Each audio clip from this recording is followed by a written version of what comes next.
안녕하세요. 올해는 약간 씨앗학교 예배를 선생님들이 잘 그렇게 팀워크하셔가지고 예배도 드리시고 또 말씀도 이렇게 연구하시고 하면 좋겠다 싶어서 올해는 빠지려고 했는데요. 작년에 뭐 그렇게 하다가 그런데 또 우리가 새롭게 가정들이 모이고 하다 보니까 홈스쿨링을 시작하면서 또 겪게 되는 고민들 또 그런 궁금함들 그런데 그런 게 이제 나 혼자 겪는 게 아니죠. 먼저 갔던 사람들이 다 겪고 또 갔던 것이고 또 뒤따라오신 후발에 뒤에 시작하신 분들은 또 새롭게 경험하는 것이기도 하고 그래서 그런 부분들 얘기 나누면 좋을 수 있겠다.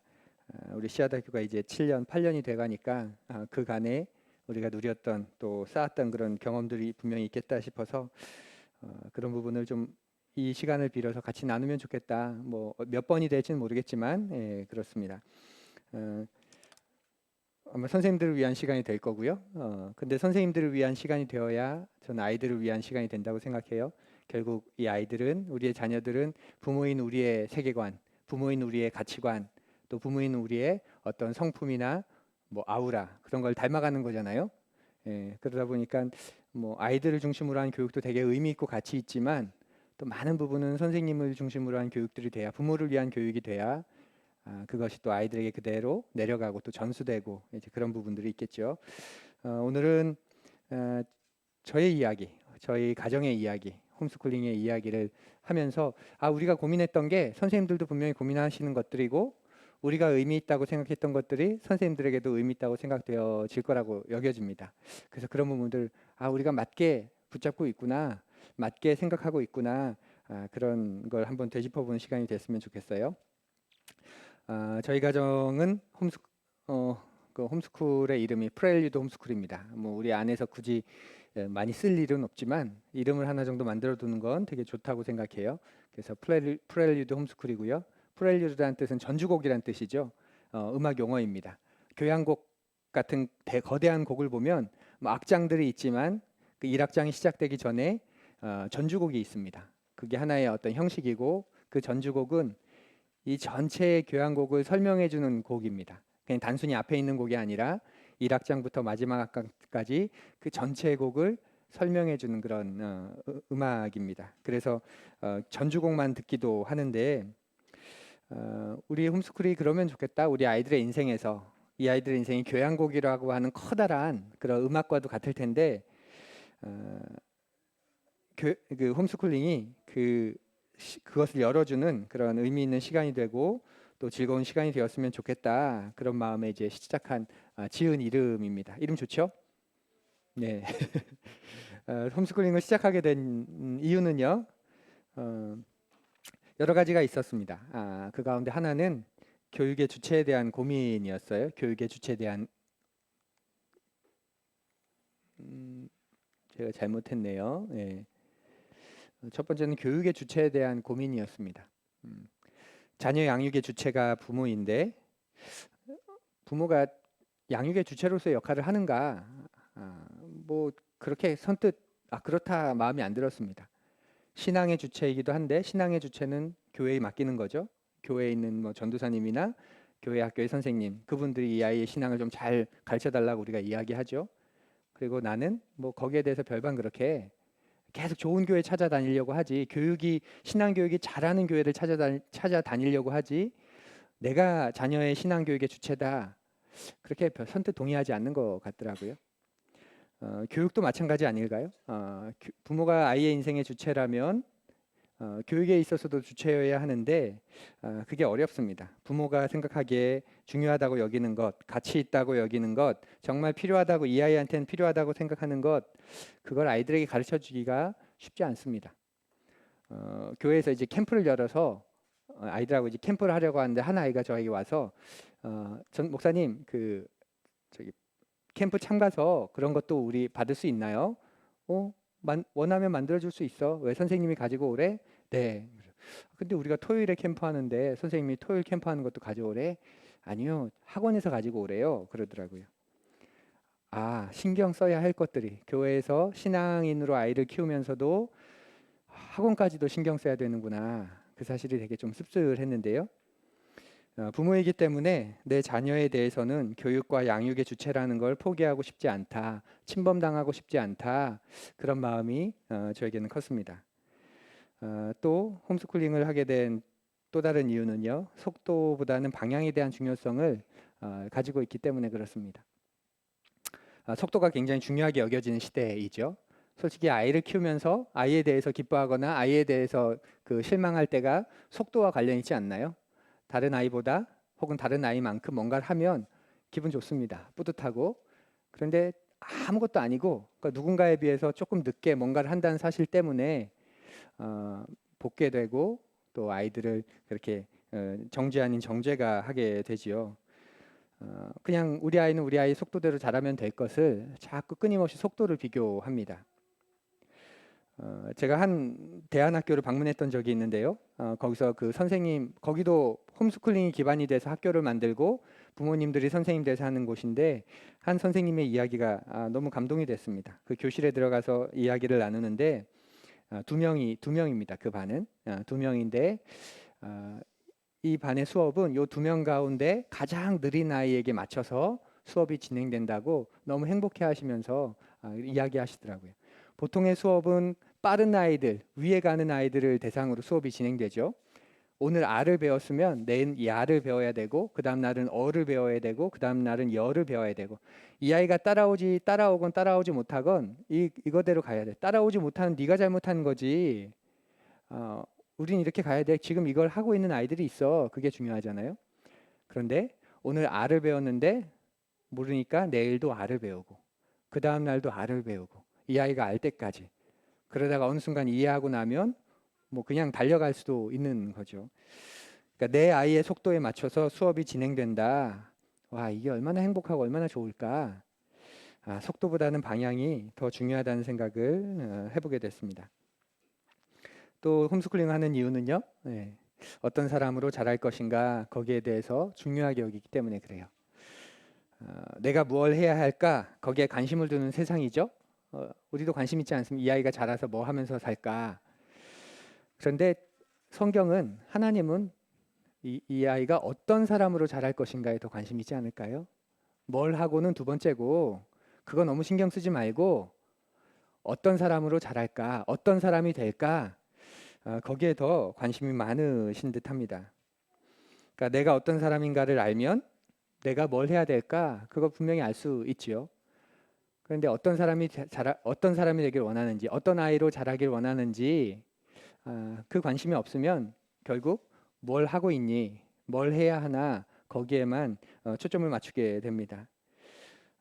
교회도 마찬가지고 우리 공동체, 씨앗학교라는 공동체도 마찬가지 아닐까요? 이걸 통해서 우리 아이들이 어떤 사람이 되길 원할까, 부모인 우리가 어떤 사람으로 계속 주님 앞에서 자라가길 원할까, 그걸 신경 쓰지 않으면 계속 해마다 뭘 해야 되지? 뭘 해야 할까요? 이런 것도 해야 되지 않을까요? 이런 것도 요즘엔 좀 해봐야 되지 않을까요? 뭔가를 하긴 하는데 가장 중요한 거, 일관성 사라집니다. 연속성도 사라집니다. 그냥 그때그때 뭔가를 하는 거, 거기에만 의미를 두지 일관성 없이, 연속성 없이 계속 가게 되지요. 그런데 내가 어떤 사람이 될 것인가, 우리가 어떤 사람으로 이 세상을 살아갈 것인가, 거기에 대해서 계속 집중하고 생각을 하게 되면 무엇인가를 하더라도 그건 일관성이 있고 연속성을 가지고 가게 될 겁니다. 뭐 이런 중요한 마음에 이런 것들이 중요하다고 여겨져서 홈스쿨링을 시작하게 되었고, 또 계속 홈스쿨링이 의미 있다. 이게 우리에겐 되게 중요한 부분이다. 그렇게 여기고 있습니다. 선생님들은 어떠십니까? 시작하게 된 이유가 있으시죠? 그 이유를 계속 좀 넓혀가시면 좋겠어요. 네. 지금 홈스쿨링을 하면서 중요하게 여기고 있는 것들이 있습니다. 첫 번째는 저희 아이들이 경탄하는 능력을 가진 아이로 자라면 좋겠다. 이런 사람이 되길 원한다는 그런 개인적인 마음이 있습니다. 그러니까 뭔가를 봤을 때, 와, 아, 이렇게 경탄할 줄 아는 것, 그것처럼 사람을 사람답게 하는 게 어디 있을까요? 놀랄 줄 모르는 것, 타락한 사람들의 특징이라고 말합니다. 굉장히 저는 공감합니다. 무엇을 봐도 심드렁하고 또 굳어진 마음을 갖고 있고, 그렇게 영혼의 샘물이 말라버린 사람, 우리 아이들이 그런 사람으로 자라지 않았으면 좋겠다. 쫓기듯이 앞으로만 나아가야 하는 그런 사람으로 키우고 싶지 않다는 마음입니다. 그러고 보면 우리에게 경탄하는 능력이 많이 사라졌습니다. 어른인 우리야 세상 풍파를 거치다 보니까 그랬다고 쳐도 우리 아이들도 웬만한 일에 놀라지 않습니다. 아시죠? 무표정하고 심드렁하고 눈빛이 퀭하고 그래서 뭐 떨떠름하고 이런 거 얼마나 많지 않습니까? 야, 봐봐봐. 우와, 너무 좋지 않아? 뭐요? 이런 거죠. 교회에서 만난 아이들도 뭐 다 그렇습니다. 선거철만 되면 후보들이 자기야말로 지금 이 교육 문제를 해결할 수 있는 적임자라고 이야기하는데 교육의 문제의 본질은 사람을 사람답게 만드는 것 아닐까요? 영어와 수학도 잘 가르쳐야 하지만 우러러보는 법, 놀라고 경외하는 법을 가르쳐야 한다고 생각합니다. 그래야 평생을 마지막까지 아이들이 사람답게 자라가지 않을까요? 어떤 장엄함을 보았을 때 그 앞에 멈추어 설 줄 아는 능력을 갖고 또 인간의 영혼이 보이지 않는 위대함을 알아차릴 줄 아는 능력을 가르쳐주고 싶고 같이 그것을 누려가면 좋겠다는 마음입니다.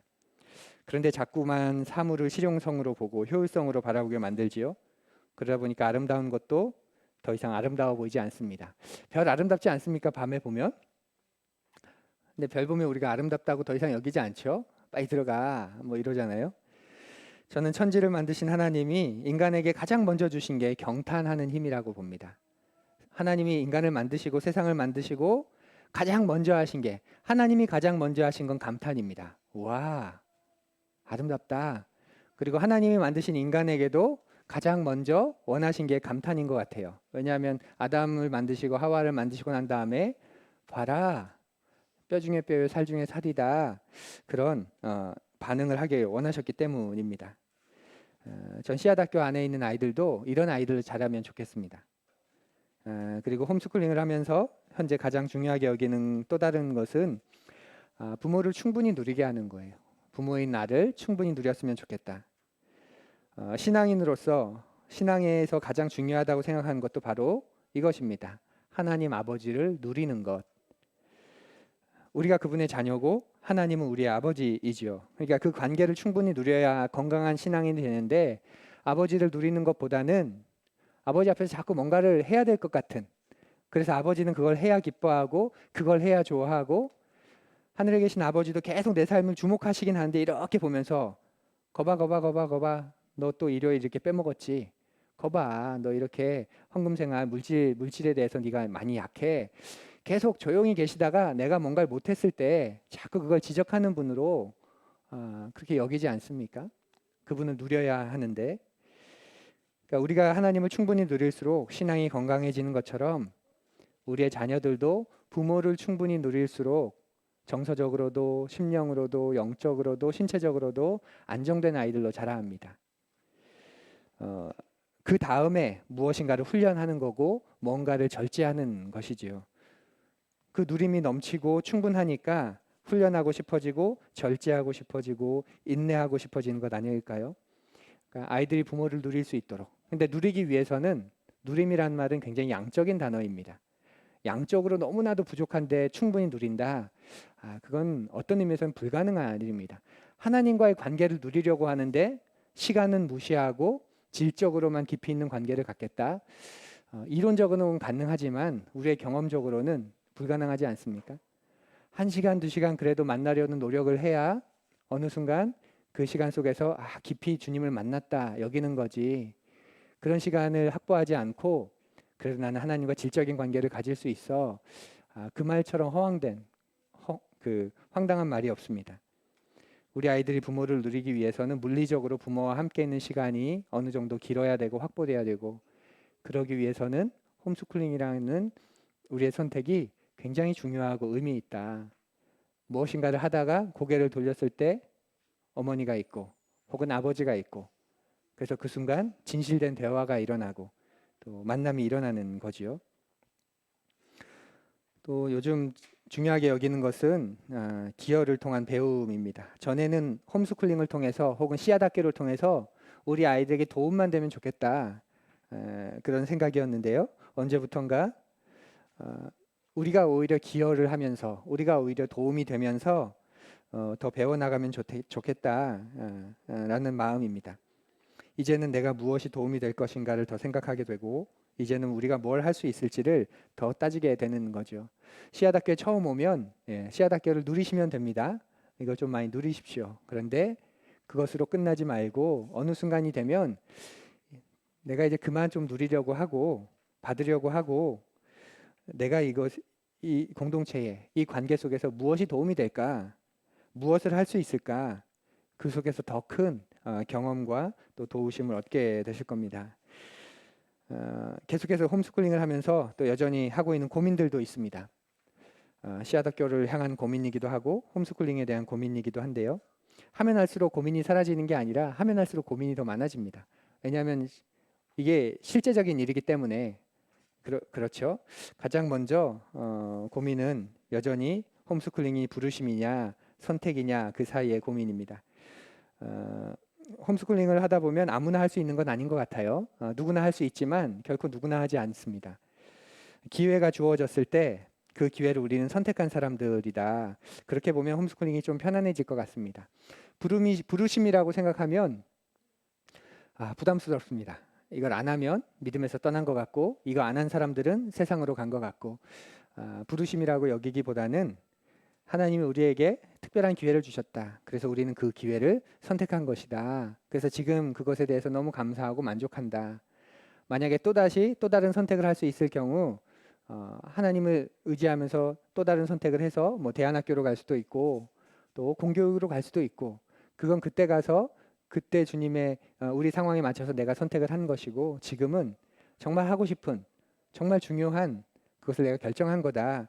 우리 그렇게 선택이라고 생각하고 같이 존중해 주면서 걸어가는 것이 필요하지 않을까. 왜냐하면 부르심이라고 여기면서 홈스쿨링을 하시는 분들이 많기 때문에 물론 그 선택 고백 자체를 굉장히 존중하지만 부르심이라고 여기는 순간 그것을 바꾸게 될 때 굉장한 혼란에 휩싸이게 되는 걸 많이 경험적으로 보았습니다. 부르심이라고 여겼는데 다시 공교육으로 가면서 더 이상 관계하지 않고 많이 부끄러워하고 또 남아있는 사람들도 아니 부르심이라고 주님께서 부르셨다고 해놓고서 또 저쪽으로 부르셨대. 이런 표현이 우리에게는 이해될 수 있는 부분이지만 어느 순간 좀 부담스러워지지요. 그래서 홈스쿨링을 부르심으로 볼 거냐 선택으로 볼 거냐 이 부분이 여전히 고민이 되는 부분이고요. 또 교회 공동체와의 관계가 어떠해야 할까 이것도 홈스쿨링 해나가면서 고민하는 부분입니다. 여러분에게 교회 안에 홈스쿨링 공동체가 생기면 참 좋겠다 하는 부분이죠. 씨앗학교처럼 자생적으로 생기는 건 저는 되게 환영할 만한 일이고 좋은 일이라고 생각해요. 그런데 홈스쿨링 자체를 교회와 연계해서 하는 부분은 쉽지 않겠다. 그 하나가 또 다른 어떤 장벽이 될 수 있겠다. 그런 부분입니다. 그래서 교회라는 곳은 신앙과 교육, 인성을 다 함께 다루어야 하는 곳인데 그렇기 때문에 홈스쿨링보다는 더 넓은 곳이어야 한다. 그래서 교회 안에 다양한 모습들이 있을수록 그게 더 건강한 것인다. 근데 우리는 교회에 소속된 사람들이기 때문에 우리를 통해서 이런 홈스쿨링의 작은 구역이 생기는 것처럼 그 정도의 그런 공동체나 모임이 생길 수 있다면 좋지 않을까. 그렇게 관계를 계속 해나가고 있습니다. 또 홈스쿨링을 통해서 사회에 어떻게 도움을 주고 기여를 할까 하는 부분도 고민입니다. 홈스쿨링을 하면서 가장 결정하기 쉬운 저지르기 쉬운 우가 뭐냐면 자꾸 이게 개토화된다는 거예요. 폐쇄적이 된다는 거죠. 우리도 이 사회 안에 있고 장차 이 아이들이 다시 사회로 나가서 그 사회 속에서 살아갈 아이들이라고 한다면 홈스쿨링 공동체라는 게 결코 사회와 이렇게 폐쇄적이 될 필요는 없겠다. 그 가장 첫 번째는 공교육을 적대시하지 않는 겁니다. 공교육 안에 내가 마음에 들어 하지 않는 게 분명히 있지만 그것 때문에 공교육을 너무 무시하거나 공교육을 필요 이상으로 그렇게 대하는 것은 오히려 우리도 그런 존재로 대해달라는 말과 똑같습니다. 나는 이런 부분이 중요하다고 여기기 때문에 이런 부분에서 아이들에게 좀 중요한 부분을 가지고 있기 때문에 나는 홈스쿨링을 선택한 겁니다. 공교육을 선택하고 그 안에서 아이를 자라게 하는 그 선택은 여전히 존중합니다. 그러니까 이 대적 개념으로 보지 않으면 좋겠어요. 우리 아이가 공교육 가면 또 아이들이 공교육 다니면 이렇게 되고 이렇게 되고 이렇게 되고 이렇게 되고 이렇게 되기 때문에 홈스쿨링 한 거에 하는 순간 홈스쿨링을 했기 때문에 이렇게 되고 이렇게 되고 이렇게 되고 이렇게 되는 거 아십니까? 예, 그 안에서는 해결책이 없습니다. 그래서 우리 아이들도 결국 사회 속으로 나가서 건강한 그리스도인으로 하나님의 백성으로 살아가길 우리가 원하기 때문에 이 사회와의 관계를 우리가 잘 했으면 좋겠습니다.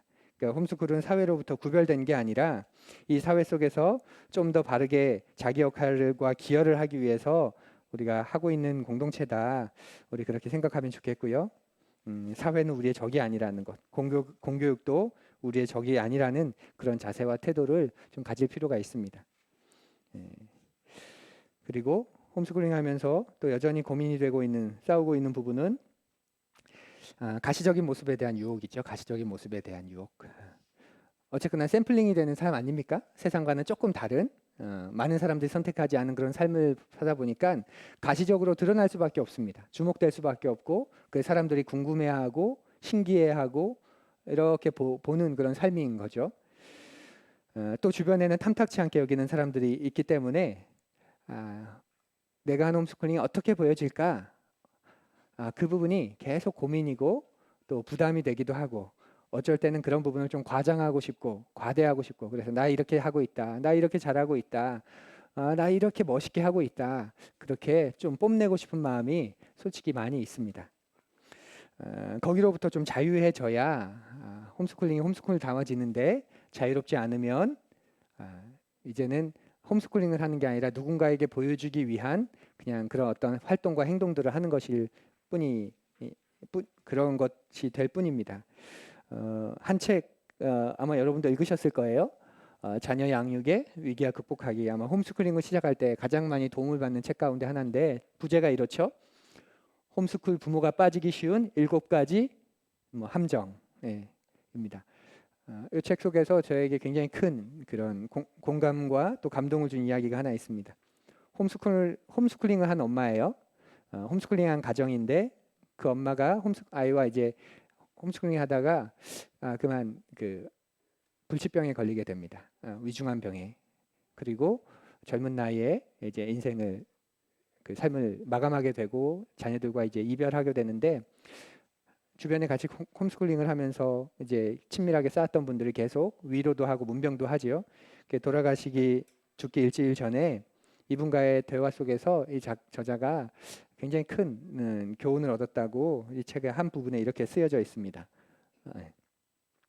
홈스쿨 엄마였던 내 친구가 얼마 전에 암으로 세상을 떠났다. 세상을 떠나기 바로 전주에 나는 친구에게 지금까지 살아오면서 어떤 후회할 만한 일이 있었는지 물어보았다. 친구는 나에게 빵 굽는 일을 좀 더 적게 했으면 좋았을 것이라고 말했다. 홈스쿨을 다시 하게 된다면 그냥 빵을 사서 먹더라도 아이들과 좀 더 많은 시간을 보내고 싶다.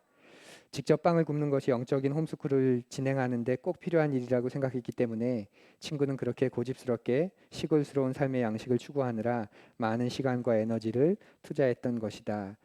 이 말이 되게 저에게는 참 인상 깊게 와닿았습니다. 우리가 홈스쿨링 하면서 아이들과 더 많은 시간을 가지고 또 아이들의 필요를 더 우리는 우리다워지고 아이들은 아이다워지기를 원하는데 어느 순간 홈스쿨링을 하기 때문에 할 수 있는 그 많은 것들이 하나의 프로그램이 돼서 정작 그 일을 하다가 함께하는 시간을 아니 좀 빵 좀 사서 먹으면 어때? 그렇게 해서 세이브한 시간을 아이들과 좀 더 의미 있고 깊이 있는 이야기를 나누면 좋잖아. 이제 그런 마음들을 우리가 놓치게 되는 거죠. 그러니까 가시적인 부분에 대한 유혹 때문에 그러지 않을까 싶어요. 뭔가 할 때 우린 아이들과 매번 이렇게 이런 일을 하면서 식사를 하고 있어요. 우린 아이들과 매번 이렇게 하면서 이런 것들을 하고 있어요. 어쩌면 가시적인 부분이 우리를 계속 그렇게 만들어갈 수도 있다 생각합니다. 그럼에도 불구하고 홈스쿨링을 계속하는 이유는 여전히 우리 삶에 유익이 있기 때문에 기쁨과 즐거움이 있기 때문에 그런 거죠. 아이들이 부모를 누리고 우리가 자녀를 충분히 누리는 근데 좀 그만 누리고 싶지 않으세요? 충분히 누리는 그 시간들이 여전히 그 무엇과도 바꿀 수 없는 가치들이고요. 또 아내가 언제나 그 자리에 있어주는 것 그리고 내가 갈 자리가 분명한 것 그것이 저에게는 참 좋은 경험들입니다. 또 저희 아이들에게도 최고의 교육인 것 같고, 삶을 살아가면서 순종하는 법, 또 삶을 살아가면서 용기를 내는 법, 이런 것들을 홈스쿨링을 통해서 더 잘 경험하는 것 같아요. 그러니까 홈스쿨링 밖에 있을 땐 그냥 따라가면 되는 거예요. 따라가면 되고 좀 빨리 가면 잘하는 거고, 그런 거라면 홈스쿨링을 하면서는 신앙과 그것이 연결이 되면서 내가 순종해야 될 영역, 그리고 내가 용기를 내야 될 영역, 그 두 가지 부분이 구분되면서 어, 더 부모인 우리에게 우리가 성숙하게 살아가는 것 같습니다. 주변에서는 제발 좀 평범하게 살아라. 교회도 개척하면 안 되는 시대에 개척을 했죠. 또 뭐 저희는 입양 가정이지요. 게다가 또 홈스쿨링을 하지요. 그러니까 좀 평범하게 살아라 이렇게 이야기하는데, 평범한 게 뭔가요, 여러분? 평범한 게 남들 따라가는 게 평범한가요? 아니면 해야 할 걸 마땅히 하는 게 평범할까요? 해야 하는 걸 마땅히 하는 게 평범한 거 아닌가요? 부모가 자녀를 책임지고 그 부모가 자녀 양육의 주체가 돼서 그 자녀를 키우는 게 평범한 거 아닌가요? 그런 용기들, 그런 부분에 순종하는 법을 계속해서 배워 나가고 있어서 좋습니다. 또 아이들이 만족하고 자라는 모습이 가장 큰 감동이기도 합니다. 어느 순간 자라서 혼자 도서관을 가고, 또 뭐 점심 데이트를 하기 위해서 아이들이 알아서 이제 식당으로 나오기도 하고, 또 우리 안에 있는 특별하게 여기는 모습들을 자연스럽게 여기고 원래 이런 것처럼 여겨주면서 그렇게 자라가고 있는 모습들을 볼 때, 그것이 너무나도 큰 기쁨이고 유의이익입니다. 그리고 양육과 교육과 관련해서 나를 개발하고 배우는 것, 그러니까 나에게도 도움이 되는 거죠. 아이에게만 좋으면 결코 못할 일인데 나에게 있어서도 기쁨이 되고 보람이 되고, 힘들긴 하지만 그런 부분들이 있기 때문에 계속해서 이 홈스쿨링이 의미 있다, 가치 있다, 참 좋다, 좋은 선택을 했고 이 선택을 계속 바꾸고 싶지 않다, 그렇게 누리고 살아가고 이렇게 같이 또 함께 가고 있습니다. 뭐 저의 이야기입니다. 근데 어느 부분은 공감도 되실 거고요. 어느 부분들은 선생님들도 이런 부분을 내가 좀 잘 이렇게 우리 가정 안에서 남편과 나의 사이 안에서 이런 부분들을, 그러니까 없었던 건 아닌데 잊고 지냈기 때문에 그걸 끄집어내서 이렇게 생각해 보는 것 굉장히 중요하다, 또 의미 있다, 그렇게 생각이 되어집니다. 정말 잘한 선택하신 거고요. 다른 사람은 쉽게 할 수 없는 그런 선택 속에서 주님 주시는 많은 유익들 또 경험하고 있으실 겁니다. 방향이 맞으면 조금 더디 가더라도 그건 문제가 되지 않을 것 같아요. 문제는 방향이 잘못됐기 때문에 행동하는 모든 것들이 의미 없어지는 것, 그게 더 우리에게는 슬픈 일 아닐까 싶습니다. 올 한 해 한 걸음 한 걸음 우리 같이 그렇게 나가보면 좋겠습니다. 선택한 거 우리 서로 격려하면서 이렇게 한 걸음 한 걸음 또 나아갔으면 좋겠습니다. 제가 기도하겠습니다.